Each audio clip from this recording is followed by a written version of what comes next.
दिवाली का अगला दिन गोवर्धन पूजा का दिन होता है। कार्तिक शुक्ल प्रतिपदा को अन्नकूट उत्सव अर्थात गोवर्धन परिक्रमण के रूप में मनाया जाता है। इस दिन गोबर का अन्नकूट बनाकर उसके समीप विराजमान श्री कृष्ण के सम्मुख गाय तथा ग्वाल बालों की पूजा की जाती है। यह ब्रजवासियों का मुख्य त्योहार है। इस दिन मंदिरों में विविध प्रकार की खाद्य सामग्रियों से भगवान को भोग लगाया जाता है। तो आइए जानते हैं गोवर्धन पूजा से संबंधित कहानी। लेकिन आगे बढ़ने से पहले फ्रेंड्स, जिसने अब तक हमारे चैनल को सब्सक्राइब नहीं किया है वो जल्दी से हमारे चैनल को सब्सक्राइब करें। नई नोटिफिकेशन को सबसे पहले पाने के लिए बेल आइकन प्रेस करना ना भूलें। इसके साथ ही अगर आपको हमारा ये वीडियो पसंद आए तो इसे लाइक और शेयर जरूर से जरूर करें। एक दिन भगवान श्री कृष्ण ने देखा कि पूरे ब्रज में तरह तरह के मिष्ठान तथा पकवान बनाए जा रहे हैं।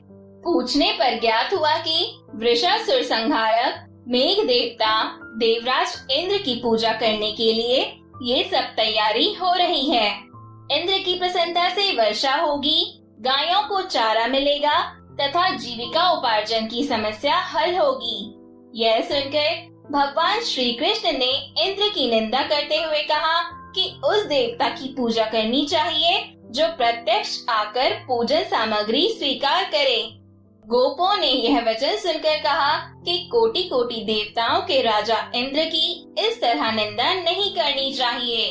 कृष्ण ने कहा, इंद्र में क्या शक्ति है जो पानी बरसाकर हमारी सहायता करेगा। उससे तो शक्तिशाली तथा सुंदर वह गोवर्धन पर्वत है जो वर्षा का मूल कारण है। हमें इसकी पूजा करनी चाहिए। भगवान श्री कृष्ण के वाकजाल में फंसकर सभी ब्रजवासियों ने घर जाकर गोवर्धन पूजा के लिए चारों ओर धूम मचा दी। तत्पश्चात नंद जी ने ग्वाल गोपिकाओं सहित एक सभा में कृष्ण से पूछा, इंद्रजन से तो दुर्भिक्ष उत्पीड़न समाप्त होगा, चौमासे के सुंदर दिन आएंगे, मगर गोवर्धन पूजा से क्या लाभ होगा। उत्तर में श्री कृष्ण जी ने गोवर्धन की भूरी भूरी प्रशंसा की तथा गोप गोपियों की आजीविका का एकमात्र सहारा सिद्ध किया। भगवान की बात सुनकर समस्त ब्रजमंडल बहुत प्रभावित हुआ तथा अपने अपने घर जाकर सुमधुर पकवानों सहित पर्वत की तराई में श्री कृष्ण द्वारा बताई गई विधि से गोवर्धन की पूजा की। भगवान की कृपा से ब्रजवासियों द्वारा अर्पित समस्त पूजन सामग्री को गिरिराज ने स्वीकार करते हुए खूब आशीर्वाद दिया। सभी जन अपना पूजन सफल समझकर प्रसन्न हो रहे थे। तभी नारद जी इंद्र महोत्सव देखने के लिए ब्रज आ गए। पूछने पर ब्रजवासियों ने बताया कि श्री कृष्ण की आज्ञा से इस वर्ष इंद्र महोत्सव समाप्त कर दिया गया है। उसके स्थान पर गोवर्धन पूजा की जा रही है।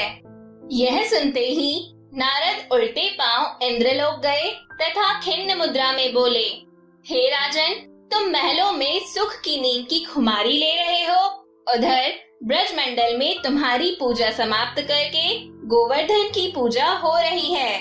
इसमें इंद्र ने अपनी मानहानि समझकर मेघों को आज्ञा दी कि वे गोकुल में जाकर प्रलय कालिक वर्षा से पूरा गांव तहस नहस कर दें। पर्वताकार प्रलयकारी बादल ब्रज की ओर उमड़े। भयानक वर्षा देखकर ब्रजमंडल घबरा गया।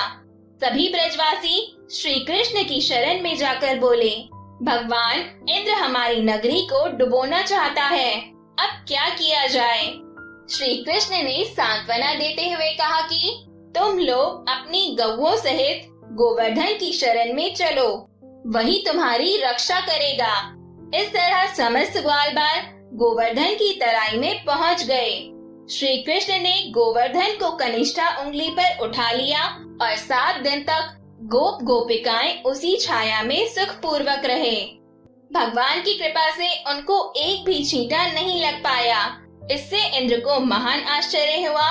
तब भगवान की महिमा को समझकर तथा अपना गर्व नष्ट जानकर इंद्र स्वयं ब्रज आए और भगवान कृष्ण के चरणों में गिरकर अपनी मूर्खता पर महान पश्चाताप किया।